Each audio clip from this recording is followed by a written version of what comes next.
Scentland, the land of scent.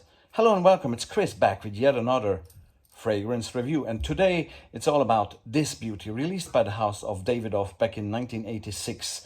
Zino Davidoff is the name of the fragrance. Zino Davidoff is the name of the founder of the brand. He lived a long and very productive life, born in 1906, I think, and died in 1994. He created a brand which is known still today all around the world for its for its products of high superior quality, different type of products. We can talk about coffee, I think there's watches. I love their cigars. I love Davidoff cigars, especially the Grand Cru. Wow, very persistent, very high quality blend, okay? And so is this one. But obviously we're talking now about fragrances.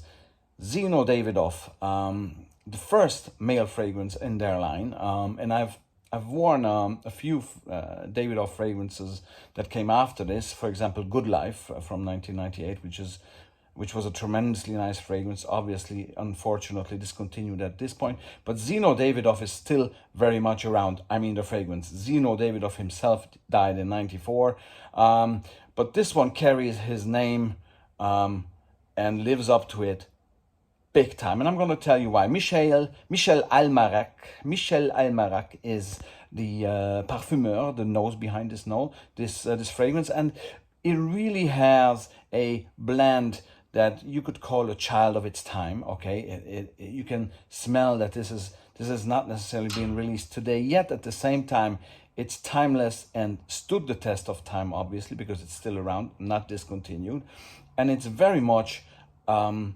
still very relevant, and you could never call this fragrance dated, ever, because it has a timeless, classy quality to it. And the blend by Almerac is consisting of Brazilian rosewood, clary sage, a bit of floral notes there, rose, lily of the valley, and geranium. But you have a great lavender in here, and patchouli, and further wood, sandalwood and cedar wood as well. So it's a woody aromatic fougere fragrance that has a dark side to it, but at the same time is very fresh and very uplifting, almost barbershoppy, due to the fantastic combination of the rosewood, the lavender, the sage, and the patchouli. Okay, I think these together with the rose probably, but the rose is not as tough as, for example, in Iquitos by Alain Delon. Here it's more léger, more easygoing. Okay, so what I'm gonna say here is that it's more wearable and therefore more versatile as well. Okay, it comes in this box, wonderful box, a creamy color to it, and I really like it. Stylish and goes with the cap, and still around, as I say, today. Highly enjoyable, great performance as well.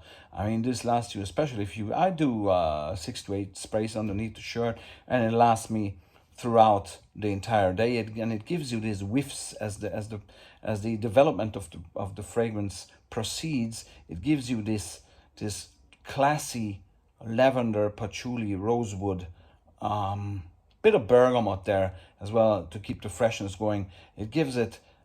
It gives the wearer this fantastic, sophisticated fougere, almost barbershoppy, although I don't necessarily like the term that much, but almost barbershoppy fougere impressions throughout the entire day as you wear this. Okay, it's always going to be aromatic and woody and a bit dark, but at the same time, I think mostly due to the lavender, it really maintains a freshness that is a mood booster, and it lifts your spirits really.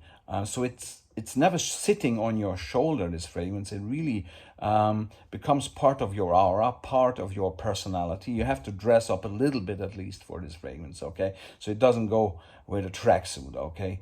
But other than that, it's casual enough to be worn casually, but it's great for a board meeting as well, because guess what? It will make a statement. Age-wise, I think, 25 and above, really, but from that point onward, it fits everybody who has the taste, the appreciation, and the style to carry this through, okay? Because you really have to, this time you have to live up to the fragrance, because this one is a classy milestone of fragrance history, not just for the Davidoff house, but in general.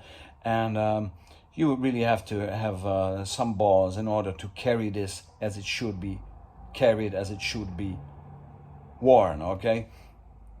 But at all times, it's really something that sets you apart from the general crowd as well, because this has great personality. It's easily recognizable as well. So if you smelt this before, you're going to easily recognize the smell. And as for the season, honestly, you're gonna maybe be shocked, but this is, for me, this is a summer fragrance. I use this in the summer, the same way I smoke cigars, for example, Davidoff cigars, only in the summer, because I need the summer heat in order to get this Caribbean feeling with the cigars. I don't like cigars in the winter in closed rooms. I like Davidoff cigars, for example, the Grand Cru, in the summertime outside, And it's the same thing with this fine fragrance. I enjoy this in the high heat even, because it has enough freshness to invigorate me, yet at the same time it has enough depth to carry itself through the entire hot day, and it goes well with heat. It gives it some sort of a special vibe. It's not your usual citrusy or aquatic fragrance that you would put on in the heat, and it's working still tremendously well in the heat and with the heat on you. So give it a chance in the high heat, because it's gonna work miracles, I can tell, especially if you have a nice blazer on, a nice shirt, and especially if you approach the evening but it's still hot out there, and but also during the day in the office or wherever you work.